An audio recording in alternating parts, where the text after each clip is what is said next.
All right, today we're going to talk about the resurrection. I think this is an important topic to talk about, not just because Easter Sunday is coming up and that's the anniversary of when Jesus rose from the dead, but also because the world just needs a lot of hope right now. I mean, there's so much chaos going on in the world. There's the coronavirus and things like that, and people are panicking. We got the quarantining different countries and stuff like that, and there seems to be just so much chaos in this world, and I think we just need a little dose of hope, and that's what the resurrection is all about. Not just a little dose, but a huge dose of hope. In fact, it's the ultimate hope. And what do I mean by that? Well, when he's talking about the resurrection, he says in 1 Corinthians chapter 15, he's like, some of you guys, you don't believe that Jesus rose from the dead. You don't believe in the resurrection.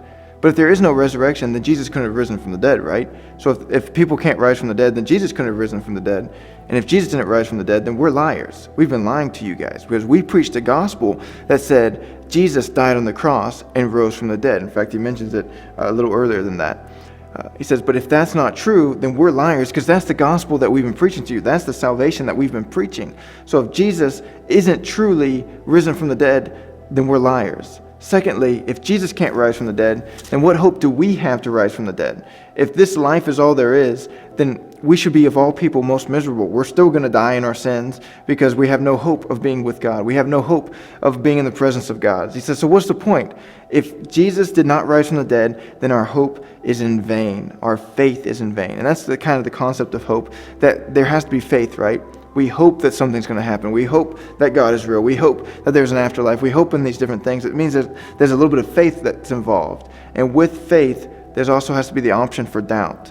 So I think there's a lot of people who doubt the resurrection. Today we're going to talk about that, talk about evidence for the resurrection. And, some people, they actually believe that Jesus never even died, right? So they hear all these different things and they say, yeah, we know the disciples, they say they saw them, and other people saw them. It says over 500 people saw them. In fact, in 1 Corinthians 15, that's where it says that over 500 people saw him alive after his death. So it's called like the Swoon theory, I believe. And that's the concept that he didn't really die. They just thought he was dead. They went to bury him, and then he ended up recovering, and he was okay.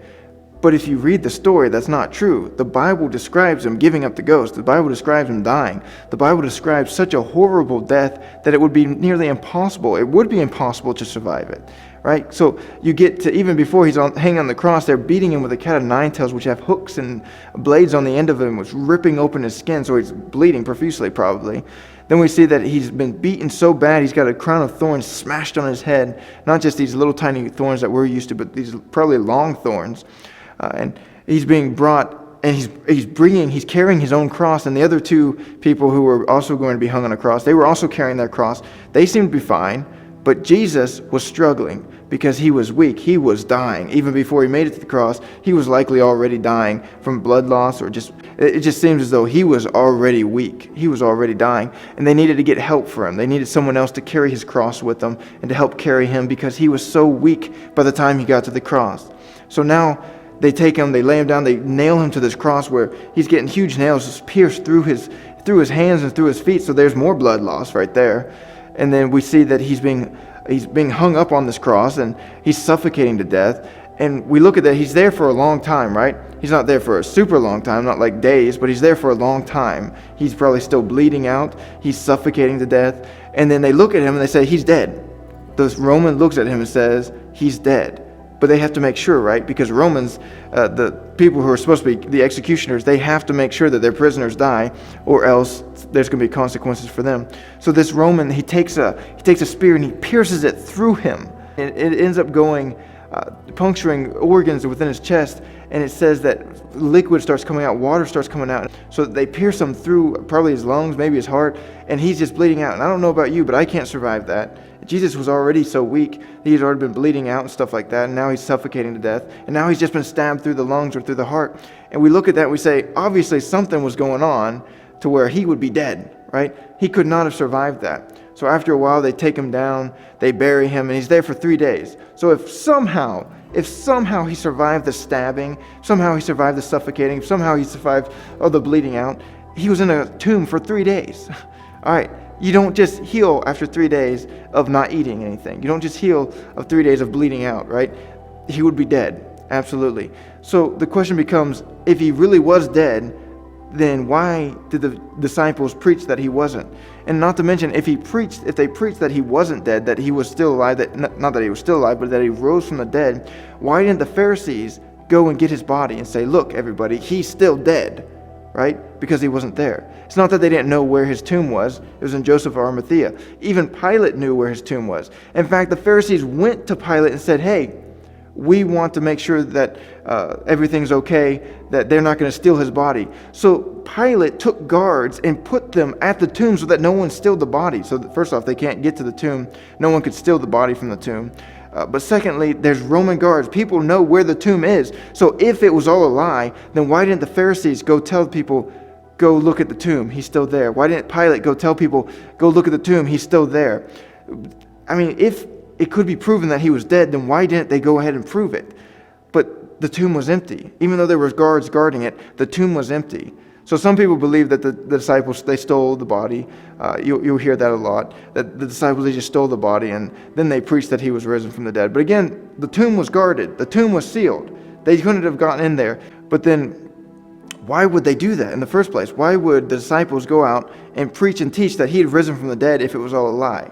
Were they trying to gain something? Well, they didn't gain something, right? They were put to death for what they did. They were put to death for preaching that he was risen from the dead. Christianity became persecuted time and time again. There were people getting their heads cut off. There were people being stoned to death. There were people being tortured and being taken from their families and being thrown in prison. I mean, this was not a benefit to them to tell people that Jesus had risen from the dead. If anything, it was always hurting them. Not once do I see that they were becoming wealthy from what they were doing.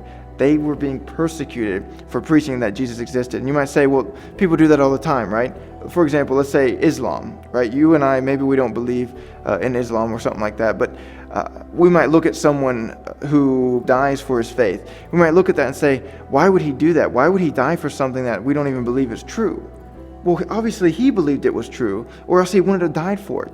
So because that person believed it was true, he was willing to die for it, but he wouldn't have died for it if he didn't believe it was true. So then the same thing goes for the disciples. If they didn't believe it was true, then they wouldn't have died for it. But yet they said they saw Jesus. Why would they lie about that? They wouldn't benefit from it, but they said that they saw Jesus. 500 people saw Jesus. So what they were saying, in fact, you can read 1 Corinthians chapter 15. What they were saying is, you can go ask people. It's not just our word. 500 different people saw Jesus after he died on the cross. They saw him resurrected. So they knew that there was tons and tons of evidence that Jesus had risen from the dead. The disciples, before he rose from the dead, they were terrified. This was the Messiah that they had been promised. This was the Messiah that they thought was going to take over Israel, was going to bring it back to the Jews, and was going to reign on earth. And now he's being taken from them. Now he's being beaten. Now he's about to be killed. And they're running for their lives because they're terrified the same thing's going to happen to them. But then after that, when they claim he rose from the dead, they start preaching him boldly. Why? Why would they go from being terrified for their lives to teaching something that they knew was going to kill them? It doesn't make sense unless it was true, unless they knew that Jesus really did rise from the dead and that he had told them, he had commissioned them to go preach the gospel to people. So it only makes sense if Jesus really rose from the dead. It makes sense that the tomb was empty. It makes sense that the disciples would preach it even to the cost of their own lives, that they would be preaching something that would cost their own lives if they knew it was true. Not that they heard it was true, but that they absolutely knew that it was true. And that's the evidence for the resurrection.